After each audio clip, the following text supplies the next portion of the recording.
Ladies and gentlemen, welcome to the Catholic Dad Show. My name is Chris Bartlett. And I'm Matt Rice, and we're a couple of Catholic dads trying to do the best job we can and share whatever we come up with other Catholic dads like you out there. Hey, we believe that Catholic fatherhood can change the world, and so we're going to dive into that today and every day at the Catholic Dad Show. Matt, what are we talking about today? Debating. Are we debating anything today, or Debacling? Maybe we are. But Father Stu. So that Father Stu just came out, and it's a movie about a Catholic priest. I have no idea how accurate it is, to his life, or because it says based on a real story or a true story. I have no idea how much of it is actually true. So I have seen the movie. I went last night. I think it was released that night. There may have been it was released yesterday, but there may have been a couple of showings the night before. But I got to see it last night. Chris has not seen the movie, but Chris did your research, right? I have not seen the movie, and I may not see the movie. Based on the research? Because it is rated R. It is. How can a movie about God, who is all good, G for good, be rated R? So my what I pose to you is Augustine's life, pre-conversion. Lift that back up. Well, that's actually, his was NC-17. And Ignatius, his life pre-conversion. Lift that back up. Oh, no, that was PG-13 compared to Augustine. So that's why it's rated R, because it has to show you his life before conversion.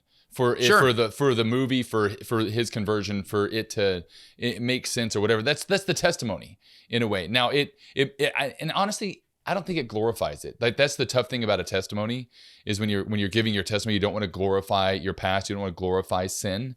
I don't think it glorifies it. But anyway, go ahead. What were you going to say? Well, I think that the movie, in regards to kind of overviewing it, and I'm going to have to do the research to see which famous person said this, but there's a quote that says, "There is no saint without a past and no sinner without a future." Yep. And I think that could be like Father Stu, no saint without a past, no sinner without a future, because it does showcase the life of Father Stu, pre-conversion, the mess, and then the God, and then the priesthood, and then the challenges. Yeah. And even some of the mess in the beginning, like in his priestly formation, it was just interesting to see some of that too. And again, I don't know how much of that was for movie purposes or how much of that was real. But as he's being, we'll dive into this. And guys, if you haven't seen the movie and you're going to see the movie in, you're afraid of spoilers, don't watch this episode until you see the movie. Okay? So let's just warning right now, I'm probably going to tell you things about the movie that you may rather watch in the movie. So pause. But if you also want to spoil it, it sounds like you could also go read an article on Father Stu's life. True. And that would spoil it as well. You know what I mean? But so I don't know how many of the things that the movie took license with you would actually read. And so I'm going to share things that are in the movie that you may not be able to read about. Does that make sense? So before we get to any spoilers, Matt, without any spoilers, give the movie a rating on a scale of 1 to 10, just as a movie. So I loved it. I thought it was great. I am not a movie critic, so I don't know anything about the, filmography. Is that a word? I'm just cinematography, but I'm just asking you. I'm asking Matt's opinion. I'm not asking. I really liked it. I will watch it again. Uh-huh. I would recommend it for adult or mature teen audiences, just because of the language. Okay. And there's no nudity. Yeah, there's no nudity. There's no even, there may be one suggestive scene, but fully clothed, whatever. It's there's one scene that's suggestive sexually, but the biggest thing is just language. That's it. That's why it's rated R. That's what got the R? Yes. Language. A bunch of F-bombs. Uh-huh. A bunch of F-bombs. And I'm very innocent and very, I don't know. I go to church every Sunday. I don't know what you mean by F-bombs. Do you want to say the word? No, I don't want to. I don't want our YouTube channel to be restricted. That F word that rhymes with truck. Does that help? Okay. Got it. Yes. Okay, so you said that it was probably a 9 or a 10 out of 10. I really enjoyed it. I mean, I'm a Now, sappy guy. as for a Christian movie, Close your mouth. that puts it at like a 14. I cried in this movie like 2 or 3 times. Did you really? Totally. That's but amazing. I'm a crier.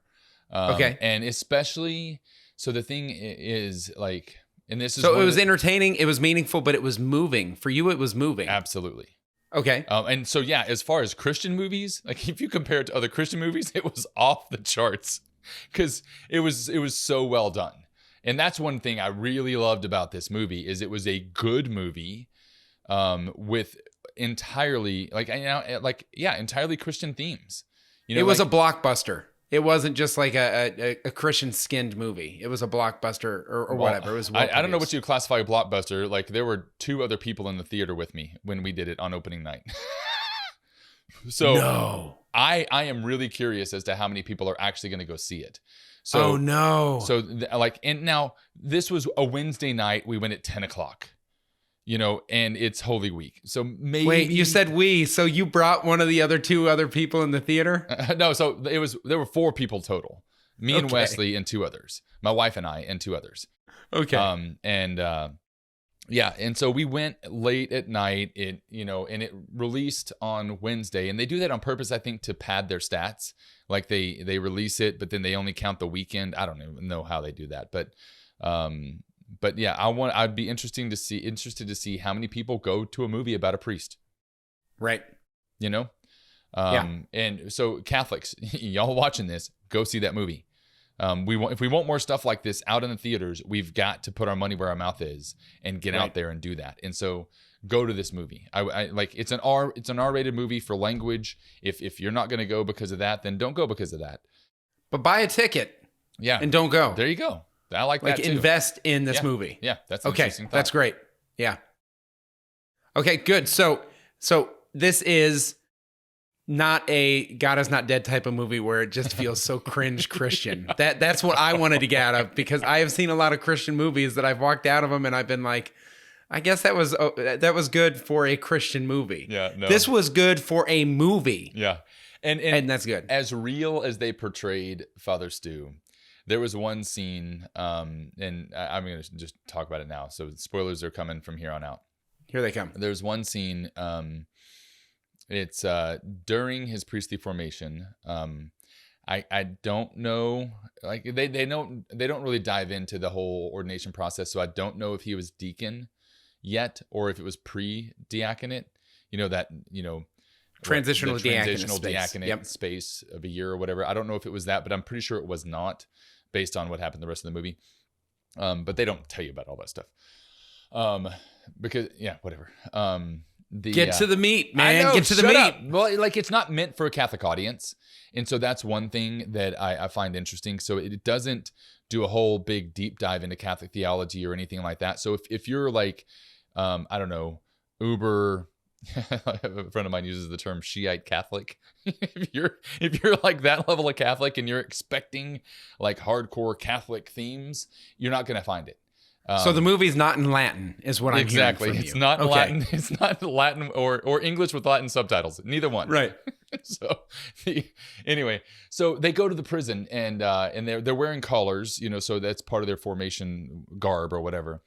Right. And he's on crutches at this point, because of his disease, which we'll talk about later. But the other priest that comes with him is this real like stick up his butt kind of priest or kind of person. And the first thing the guy says, he says something like, we are sent into the dark places to bring light. And the prisoners are like, WTF, man? Like, what? Because we're black? What? Because we're bad? And so then Father Stu looks at him and Father Stu starts talking, and he's talking real, just like a real, like been there kind of guy, and really like talks to the heart of these guys, and it's just real interesting to see that where when the reason this came up is when you said the God's not dead version, that first priest, in my mind is sometimes the priest when we think of priests, for some reason we think of boring, we think of lame, we think of not connected with the people. Now that may not be true. it's not true for all priests, but I think the general public, that is their understanding of what a priest is. But like every priest we know, let me say that differently. Nearly every priest that you and I have relationship with totally breaks that stereotype. Yeah, absolutely. Absolutely. Yeah. And that's what Father Stu did in this movie. And that's Father Stu lives the adventure of priesthood. That's one of the things I loved about this movie is he broke that stereotype that I think the culture has of what priests are. Okay. And because Father Stu gets it. Like he was in and out of jail, when he was younger. So he understands the guys that are in prison. And this is in this scene. He understands them. He understands the way they talk, the way they think. And he uses that in developing relationships with them, even if it's a crowd. Yeah, yeah. And so then he breaks the ice and talks to them, gets them ready. And then he looks at the other priest. He's like, "You want to try that again?" Now that they're ready, you want to try that again? And it was just a really cool scene. And it was one of those moments where it's like, yeah, this is not the hokey Christian, scene where that in that version of the movie, what he said would have worked. Yeah. And in reality, it would not. Yep. And so it was real. And I that's what I really liked about it. Good. So one piece that I've seen going on the socials, and I know you don't know what social media is anymore because you're holy. No, it's not holy. I'm just tired. You're tired of it. But a lot of people were like, can we allow someone like Mark Wahlberg to produce radically Catholic content in light of the fact that Marky Mark has had such an interesting past? That's not how they say it, but sin, you've sinned in your past. You can't do anything good anymore. Cancel culture is bad, but also I'm canceling you, Mark. So what are your thoughts in regards to that? Like, I actually, from a personal level, think that A, it's amazing that people are putting money towards Catholic things. B, that Mark Wahlberg, who is one of the most sought after actors, right? You've got yourself your Dwayne Johnson, and then I don't know who else comes second. Probably that Spider-Man guy. Who's the Spider-Man guy? He's everywhere. I don't know, but that you put Dwayne Johnson first is hilarious. He is. He's the number one most paid actor. Oh, and don't forget about Ryan Reynolds. But then after you get after those guys, it's like Mark Wahlberg. I'm having a stroke. The left side of my body. I almost said it myself, but I was like, we might offend people that actually have had strokes. Right. Okay, so I apologize. Hey, he's an A-list actor. That's the thing. Yeah. For sure. And he said he couldn't find someone to produce this film. Like, he was trying to take it, and he's Mark Wahlberg. Yeah. Right? Yeah. And so he's like, fine, then I'll produce it myself. And he did it. Of course, he teamed up with his buddy Mel Gibson. Well, and that's what I was going to say. Mel Gibson's in there too. You know? And there are a couple of others. Even I believe he's the cardinal, but they call him Monsignor in the movie. He's a famous actor. I don't know his name, but I've seen him in a lot of stuff. And big stuff too. And so they've got a good, A-list set. Yeah, absolutely. And it's really cool to see that. I think it's great that Mark Wahlberg is doing stuff like this. I don't like if sinners can't produce amazing things, then we can't have amazing things. No one can. Because I'm hoping that this show is amazing. Yeah. And there's a couple of sinners. Raise your hand if you're a sinner. Hey! Okay, good. I was like, just me, Matt. This is really awkward. You raised it before you said the question, jerk. Fair enough. Yeah. Okay, so I just want to get that out of the way because I've seen some debate on social media, and I just want to slap people on the wrist and be like, go try and do something amazing, but also think about what you did 10 years ago, and you'll be like, oh, God is pretty cool. I think God's doing some pretty cool things in Mark Wahlberg's heart right now. Well, and the movie is all about that. The whole movie, Father Stu's life is that. Right.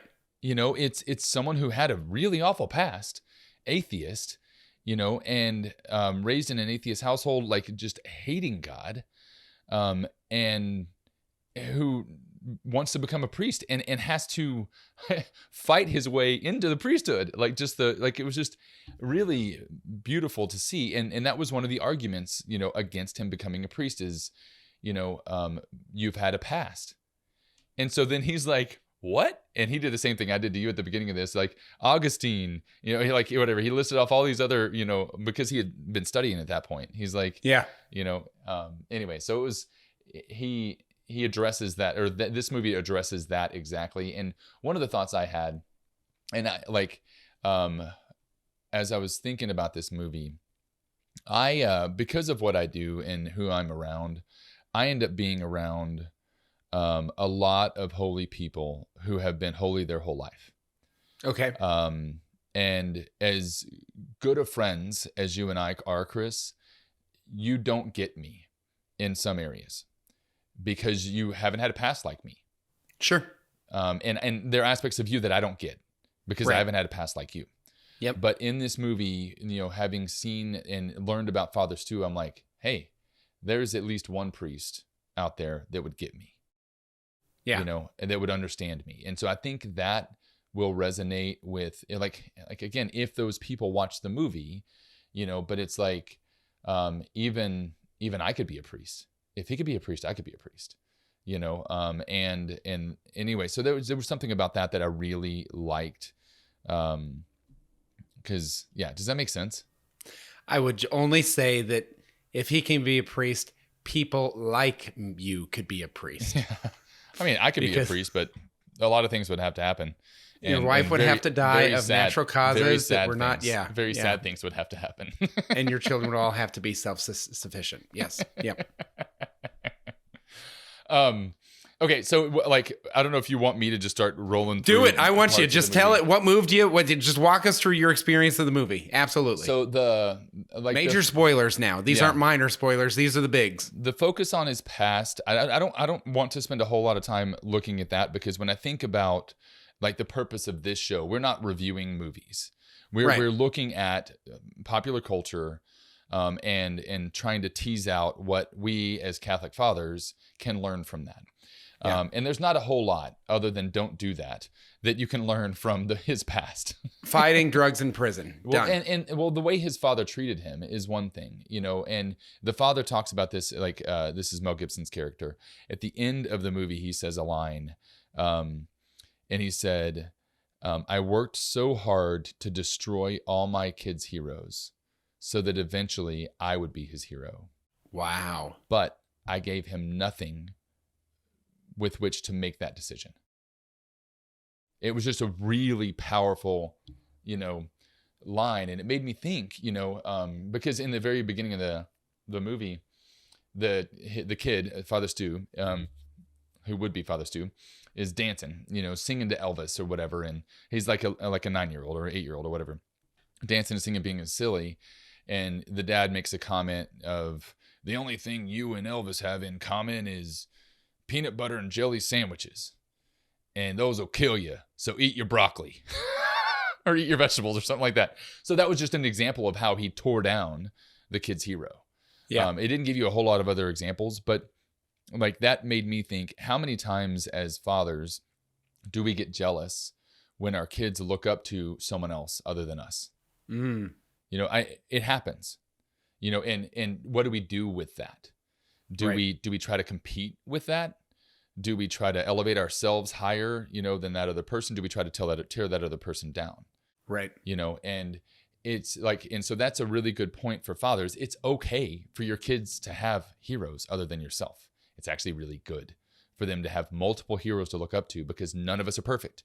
None of those heroes they're looking up to are perfect. If they pick the best thing out of each one of those heroes, including yourself, they will be better men than you are. And that's what we want. Like, that's our whole goal. That's my whole goal. I would say, I would say it'd be good if you were one of your kids' heroes. Mm-hmm. But if you're the only hero in your kid's life, I actually would say that's discouraged because they need to have a tribe to grow them into the men God wants them to be. Amen. Yeah. So as far as the past, you see how destructive his past is in his life. He's trying to do like a whole lot, on his own without God. I mean, that's kind of obvious. And he's like mediocre at best at boxing. And his brother dies when he's young, and that destroyed, the family even more than his alcoholic father did. It didn't highlight a whole lot about the father and whether he was abusive physically or not. There were a couple of lines through the movie that insinuated that, but they didn't highlight or focus on that a whole lot. So I don't know if that was a part of the history, but based on typical alcoholic father scenario, that is a part of that, I don't know, scene, upbringing, narrative, whatever the upbringing. Yeah. But eventually, he he quits boxing. Is like, I'm gonna be an actor, and his mom's like, what? And he goes, and he's like a mop salesman. He gets a mop commercial, whatever. I did see that scene. Yep, in one of the trailers. Yeah. And then his mom was like, "Oh, great, you made it." She thought he was going to be on her soap, and he ends up being a commercial during her soap. Nice. But then he comes across who, like a woman that he desires. And I don't want to say the love of his life or anything like that, because at that time and for much of like that scene, it's lust. Like it's desire. It's not it's not pure. Right. And so he's doing everything he can to chase this girl, and that's even get baptized and become Catholic. And so he becomes, like in the movie, he becomes Catholic because of her. Like he's chasing flirt her. to convert. Come on, people, absolutely. flirt to convert. And she had told him, like, my parents will not let you date you if you're not baptized. Nice.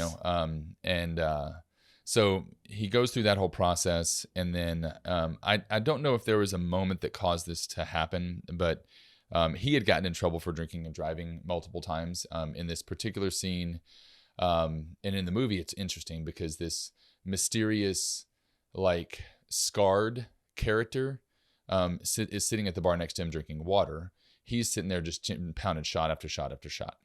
Yeah. And that character is, like in my mind, it's meant to portray Jesus. He is meant to be either a messenger, like from God, like an angel, or meant to be Jesus. And you don't learn that in that scene, but you kind of put two and two together, and he puts two and two together later because he goes back to the bar and said, "Who was that guy?" And the guy's like, "I don't know. Never seen him before. He's never been here before and never been here since."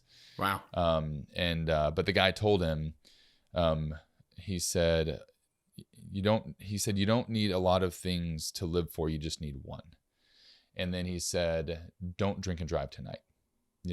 Don't drive tonight. And then that guy left.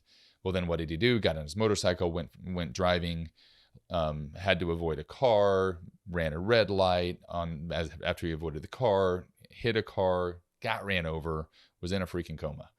Oh my gosh.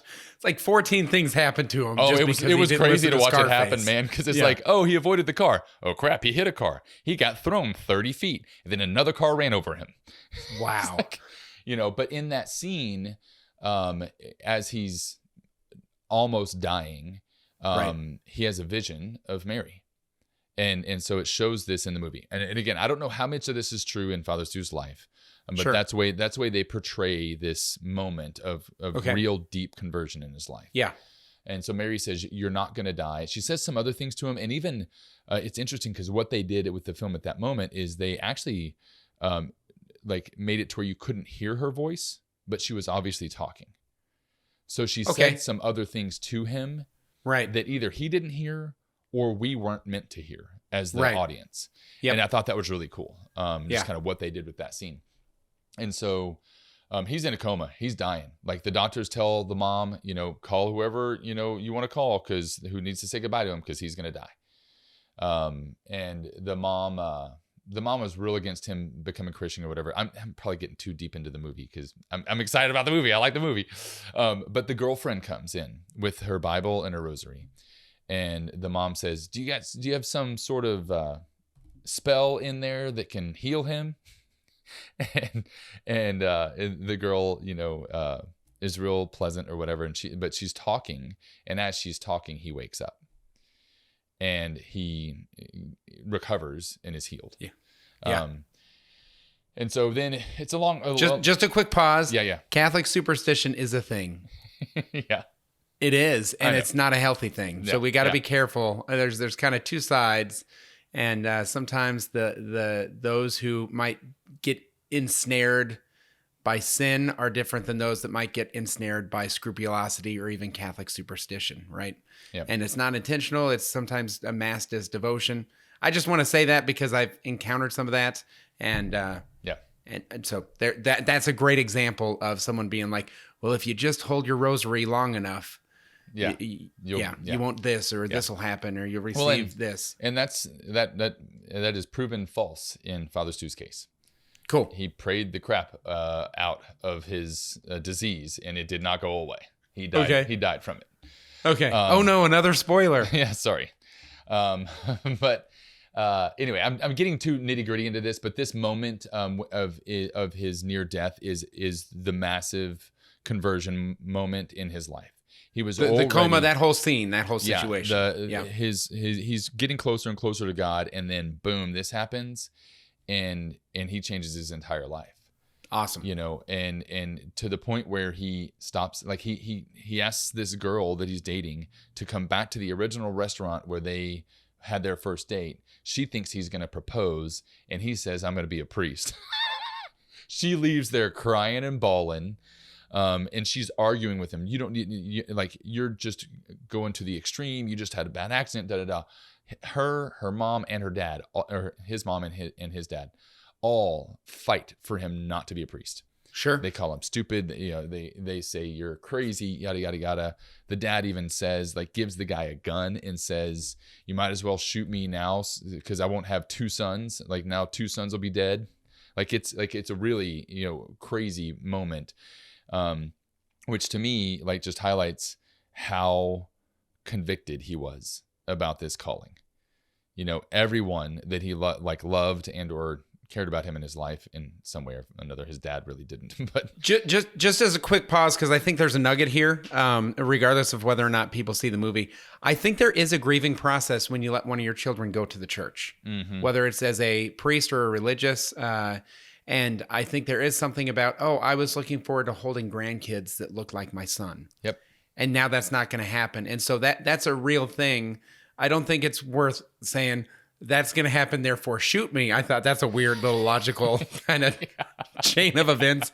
But I do think that I do appreciate that there is some turmoil with having to let your son go to the church, even though it's typically not portrayed in this manner. Yeah. So, yeah. So that was kind of the conversion, and then she was real mad at him, and then he had to go through a lot of obstacles to get into the priesthood. The way he did it was funny, and anyway, it was great. But then in the end, see the movie, yes, yeah. In the end, not the end, but they ended up kicking him out of seminary because of his disease, and they were afraid that it would be a disgrace to the sacraments, because he can't physically hold stuff, so if you're doing the consecration, you can't hold the chalice, you may drop it.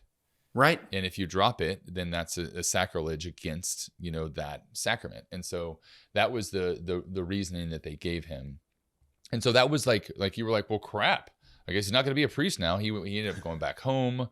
And these were some really interesting and cool moments, because the dad started to step up a little bit.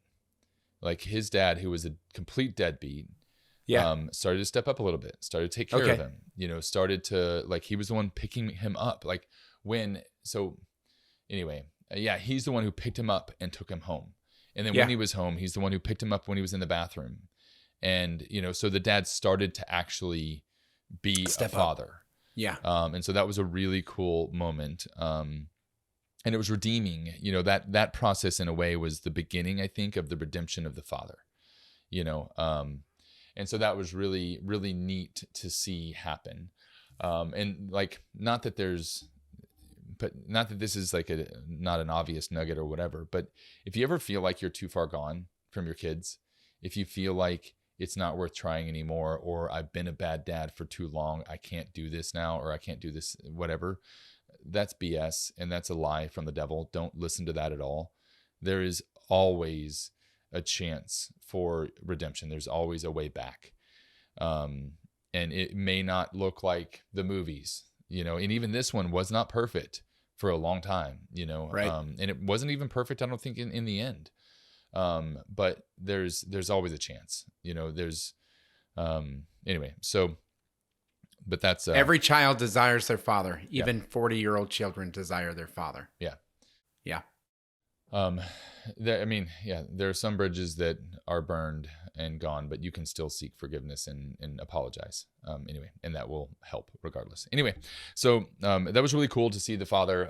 And so then this was for me, it was whoa, shocker, the dad's driving the son to the church, and you just think it's a Sunday mass. Oh, he's just taking him to mass because the kid's, devout now and the father's supporting the kid and going to take him to mass. The truck breaks down. The dad gets out, gets a wheelchair, pushes him the rest of the way to the church, like sweating like crazy. He's like, I got to get you to the church on time. And then he gets there and he sees his ex-girlfriend dressed in a white dress. And he's like, oh, crap. You think I'm going to marry her just because I can't be a priest? Like, that was the comment he made. Yeah. And what happens is when he rolls in, the Monsignor or Cardinal is there and his priest buddies are there. And the girl said, our parish, that was his parish, our parish petitioned the diocese for you to become a priest. And the Cardinal said, I had one last fight left in me. And so he became a priest right there that day. And so you see people like, so he goes in a wheelchair and then they lay him prostrate because he can't do it himself. Wow. And that scene was just so freaking powerful to me. That was one of the scenes I cried in. Yeah. And so that was beautiful. And so that was when he became a priest, and he had a homily there. And that's probably one of the homilies. I don't know if you have Hallow or not, but I think there are 2 homilies he gives and both of those are on Hallow. Okay. At least my wife told me that. I'm not on Hallow. But in that homily, his dad is actually in the back of the church, and he's listening to it all. And it's at one point the dad starts to turn and listen, and it's all about, like, if I can remember correctly, it's all about redemption, and what Christ's death did. And so just seeing that father-son interplay there and how that impacted his dad was really cool to see the dad start to turn, like physically turn. And so, like, again, people do that in the movies all the time. Like, they show a turning point and they physically have the person turn. Yes. And that's what they did here. Like, the father was faced away from the church, away from his son, and then turned towards him. And so that was a really cool moment of conversion that you can just see that continue to change in the dad's heart. And so that's like another thing when I think about this, like us fathers, we are also sons of someone, right? And if our fathers are still alive, and we feel like there is conversion needed even in their heart, there's still a chance for us to impact them. To be an instrument there. So thinking about like our roles as sons is still a really good thing. Even though this is Catholic Dad's show, you're still a son of someone, and the impact you can have on your father in your life is not done yet, not over yet. And they're always watching us. Like, just think about how much you watch your kids and how much you watch them do what they do and how much that impacts you as a father. Your dad still watches you. Yep. And still pays attention to you and sees what you're doing. You influence your father even now. And that's what I got to see from that. And I just thought that was really cool and beautiful. Awesome. Wow. So there are a lot of layers here to unpack. Yeah, I'm not done yet, but I'm going to give you a chance to talk because I'm thirsty. Okay, great. So just as a little aside in the midst of it, I actually just posted on social media, who's seen the movie and what are your thoughts? And so, one person was like, my fiance's going through RCIA, and this movie was exactly what they needed to kind of be fired up again as Easter approaches. Another friend of mine said, it's so good they got to see one of the advanced screenings because all the cool Catholics got advanced screening. And they loved how it didn't sugarcoat things and how there were aspects that everyone could identify with. And so this is a female that mentioned that. And then another person's like, I haven't seen it yet, but I love the fact that money's going towards Catholic creative at this level, right? Not on the Etsy store level, which is still amazing, but like at this level, at the Blockbuster level. And so, good. Yeah. So keep going, Matt. What else? Oh man. So then the next few scenes you see, one is the dad going to AA. And that's really cool. And then at AA, he said, I'm here because my son wants me to get baptized. And so then it's like, oh, wait a second. Do mom and dad become Catholic? I don't know. They didn't say that in the movie, but they insinuated that. That's awesome. And so that was really cool. And so then you think about like, okay, like again, you look at someone's life and you see all the crap they went through. Like I'm talking about Father Stu specifically. Yeah. What he, did when he was younger, and whatever, and the disease and the priesthood, it's like, why? And it's like, well, I mean, even if it's just for his conversion and his parents, it's worth it. Yeah. And it's like, I can't say that because I'm not going through the disease, or anything like that. But the way that he is portrayed in the movie, he would absolutely say that's worth it. Right. But then so he ends up being in a nursing home because he can't do a whole lot. His dad takes him there and drops him off. And it was another really cool moment, father-son moment, where you could tell the dad's proud of him. And that was not like the dad wasn't proud of him in any other moment, really. And it was, so that was neat to see. But then you see like the line to his confessional, like coming out of the nursing home and wrapping around, people going to confession to him. And one of them was the stick up the butt priest. No way. Yeah. That's cool. So that was cool. But, and then this is another little father-son nugget or whatever that I heard. So that guy really actually resented the priesthood. He didn't want to be a priest. He was forced to be a priest by his dad. Okay. His father always expected it of him. And so he, like one of the things he said in the confessional was, I've always been looking for an out, and I was envious of you that you had an out. And then I was mad at you because you didn't take it. Right. You fought against it and you became a priest anyway. And so it was interesting to see the kind of pressures that we as fathers can put on our kids, whether it's the priesthood or the job or whatever it is, like whatever we expect them to be. Right. The pressure that we put on them to do that can be very destructive in their life, because that guy was harboring a ton of anger. Yeah. And he said that, like he verbalized that. And it can send them on a path that they're not meant to be on. We don't, like, the Catholic Church doesn't need priests that aren't called to be priests. Right. We don't need those guys. Nope. And that's okay. And that's the tough thing for me. It's like, man, I've got 3 boys. One of them should be a priest, but none of them may be. I'm praying for that, but if that's not God's calling, it's not God's calling. So be it.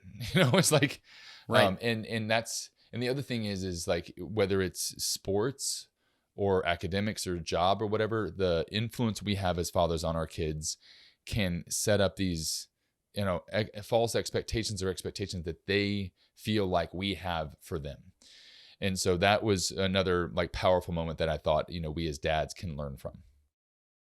That's amazing. Yeah. Sometimes our will be done versus thy will be done isn't just in our own lives, but in our children's lives as well. Yeah. Yeah. But so for the first half of the movie, I was like, man, I don't know what I'm going to pull from this for Catholic Dad Show, because there's a whole bunch of bad stuff in here. And then the last half, I was like, oh, there's something. There's something else. There's another one. Good. Well, Matt, let's land the plane. Give us your final thoughts. I don't have final thoughts. I like the movie. I really think that that dads properly disposed, should go to it. I think it could be good for older teens, like I said earlier, if they're well formed. I don't know what you guys think about your kids being around a whole bunch of cussing, but that's really the biggest thing. But spoiler alert, if they're 15 years old, they probably are around a whole bunch of cussing. Yeah, that's right. If they have TikTok, they are around a whole bunch of cussing. There's a difference between being around a whole bunch of cussing and being around parent condoned cussing. I see. And so that's what this would be, in a way, is like, it's okay enough for me to take you to a movie with it in it. But as a dad, we should see this movie. It doesn't matter. Yeah. Don't take your kids. Just don't take your kids. Sure. And as a dad, go see this movie because it's inspirational. And what I'm hearing from you is there are a lot of different layers to where it could inspire you in regards to your relationship with your own father. It could inspire you in regards to healing from some of the things that you've done in the past and be like, no, actually, I can still do good. I'm not a piece of junk. I fall into that all the time to where it's like, oh, I messed up, and so I'm a piece of junk. And it's like, no, actually, God still has a plan for me, right? And Father Stu kind of showcases that reality. Yeah, I know we're already almost longer than we're already longer than we normally are, but like there's even redemptive qualities in the marriage, or redemptive moments in the marriage too, because it was the husband and wife, Father Stu's parents, were separated. I don't think they were ever divorced. They may have had other partners. I have no idea. But they all, like every scene they showed you with their wedding rings on. Okay. It was intentional. There's no way it was accidental it was obvious that they had their wedding ring on. Right. But then at the end, one of the last scenes or whatever is Stu's parents dancing in the kitchen. Like the father comes up with a gentle, touch or hug or whatever, and then turns the wife around, and then they start dancing in the kitchen. And that's something you never would have expected. There's a lot of redemptive arcs. Yes. Yeah. And so even that, between husband and wife is a really cool thing, and again, I think that we all at some point in our marriage get distant from our wives. Some of it may be less distant and less obvious than others. And some of it may be, it may look like we're not distant, but we are very distant internally. Sure. Yeah. And so, but that's another thing is like, there's always a chance that it's never too late to convert, to turn. And that's what I think this whole movie is about. Like on the individual level, the conversion level, the, redemptive nature of the husband, the father and the son, and the husband and wife. It's never too late. That's the thing that, I really got, from this. Awesome. Well, you guys, thanks so much for joining us. Unpacking Father Stu. Matt, thank you for doing that. You guys, if you want to share your thoughts, obviously do it in the comments below. You can also subscribe and share this with someone. We would love to grow our audience. Remember, we're almost to 1,000 subscribers, which really helps us at YouTube with a bunch of algorithms. We're only 912 away. So you can help. 904, I think, is actually almost. what it is. What are you talking about? We're getting there. We're getting there. Baby steps. But what should you do with Father Stu? Talk to us. What do you think about it in the comments below?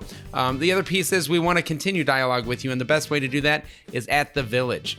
The Village is an online community for Catholic parents seeking to raise saints in this modern age. And you can sign up for The Village at ablaze.us/thevillage. Anything else, Matt? Make sure and like and subscribe and comment. Share this with other people. We need everybody to see this stuff, but especially Catholic dads, And go spend $12 and go see Father Stu. Buy a ticket so we see more media like this created in the world today. Amen. God bless. God bless you.